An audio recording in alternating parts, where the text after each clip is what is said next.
Bienvenidos a esta nueva temática, historia contemporánea e imperialismo. Vamos a abordar lo que es el concepto de edad moderna y lo que sería el inicio del imperialismo o también denominado neoimperialismo.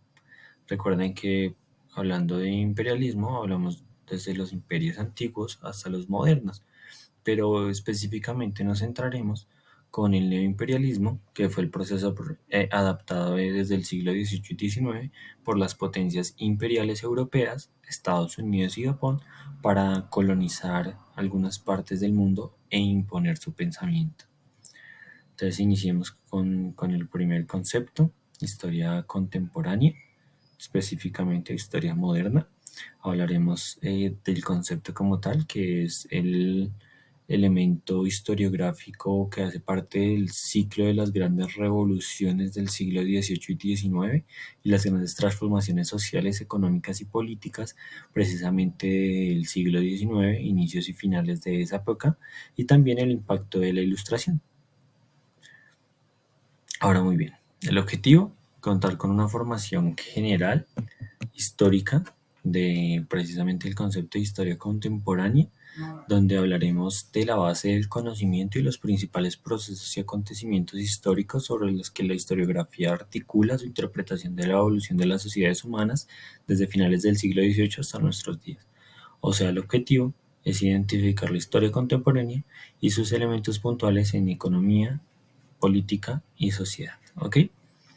Fases de la historia moderna, tenemos cuatro elementos importantes. El primero, el siglo XIX, la era de las revoluciones.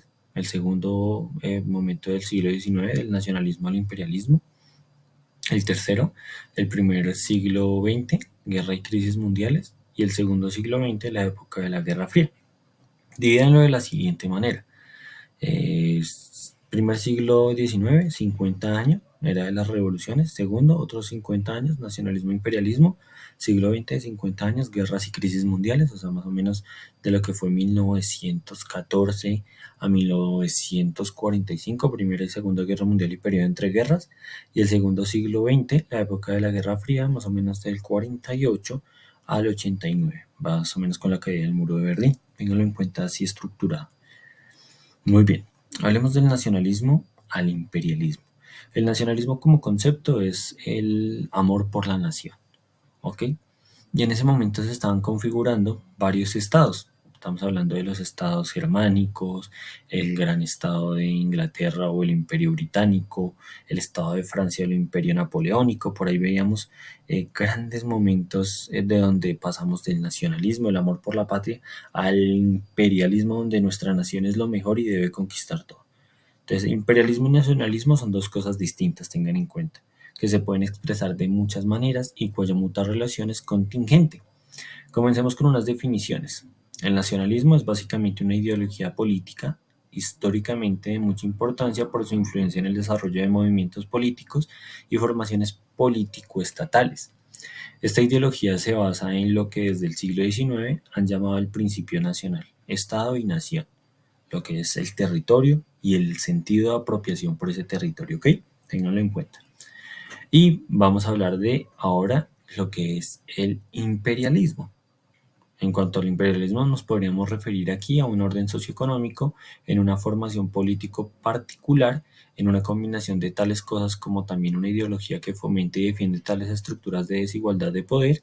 Y el imperialismo podemos decir que son precisamente esas acciones y actitudes que defienden lo que de alguna forma podemos llamar el imperio. Si se dan cuenta acá en la imagen, está la reina Isabel I, el zar de Rusia, lo que sería el Reich de Alemania o de los imperios germánicos, entre otros líderes imperialistas que se estaban dividiendo la China en ese momento. Cada uno quería sacar una parte del pastel, como le ocurrió precisamente a África en lo que sería el reparto de África, donde se sientan en la conferencia de Berlín a dividir el país, a dividir el continente, perdón. Entonces cada uno cogía una tajada, literalmente como si fuera una tajada del pastel, ¿quién quiere la tajada más grande?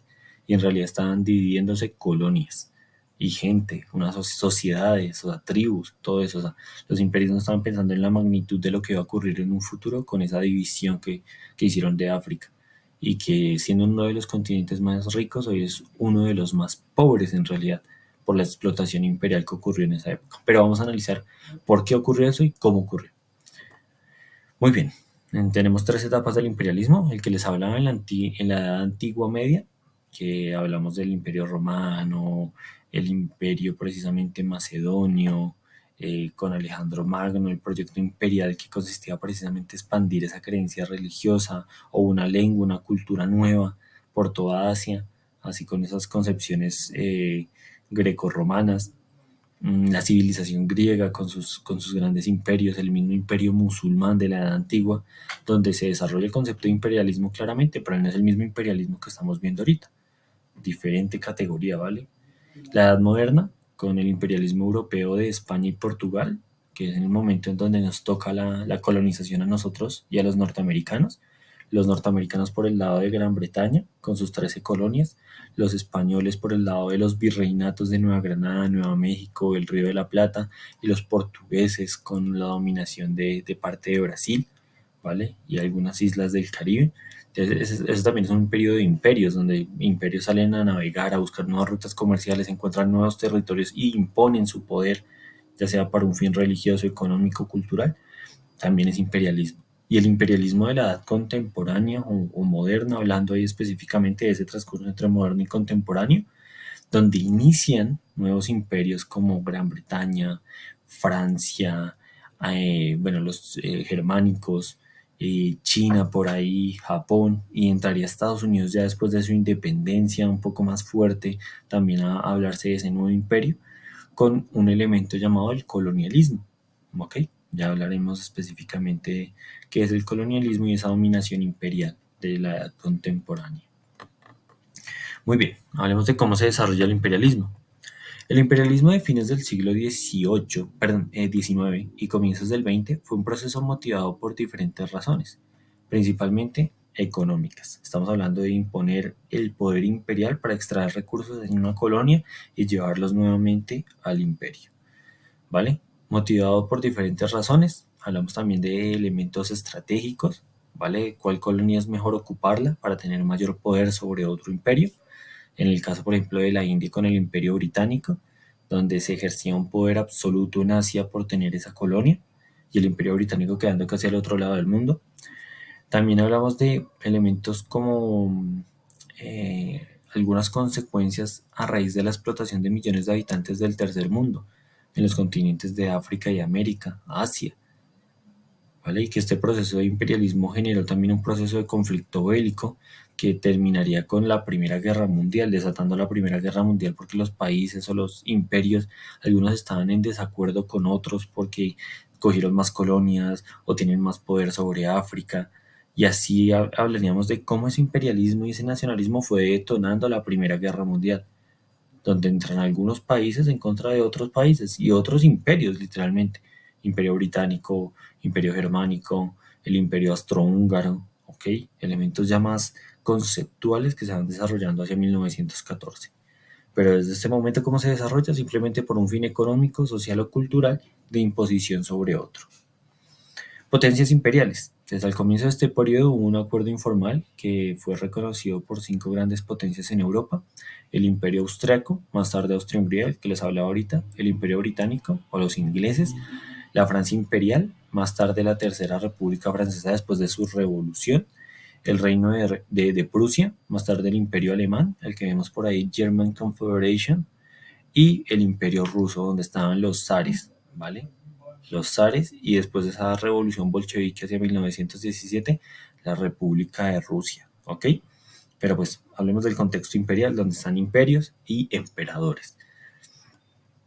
Muy bien, entonces desde ese punto quiero que tengan en cuenta cómo el desarrollo de ese imperialismo llevó a una división clara de diferentes partes del mundo, y teniendo en cuenta eso, se pudiera desarrollar específicamente un elemento importante a nivel de lo que es la predominación colonial. Y tengan en cuenta que a partir de ese imperialismo se desarrollan muchas fallas en continentes como el americano o nuestro continente, el africano y el asiático. Y que por eso esas grandes ciudades que fueron dominadas por el imperialismo hoy en día tienen grandes crisis económicas, o esos continentes completos tienen crisis económicas a raíz del imperialismo. ¿Ok? Entonces, muchas gracias y les estaré adjuntando una actividad relacionada con el imperialismo y con este video. En una próxima clase estaremos desarrollando elementos como el reparto de África, las colonias en Asia, el comercio imperialista, entre otras. ¿Vale? Para que no se extiendan mucho estos videos, los hago muy concretos. Ya el próximo hablará un poco más del desarrollo del imperialismo. Y desde este punto, espero hayan prestado mucha atención. Cualquier cosa recuerden pausar el video, leer las diapositivas y tengan en cuenta que les dejo una actividad en tareas para que puedan desarrollar sobre el imperialismo. Muchas gracias.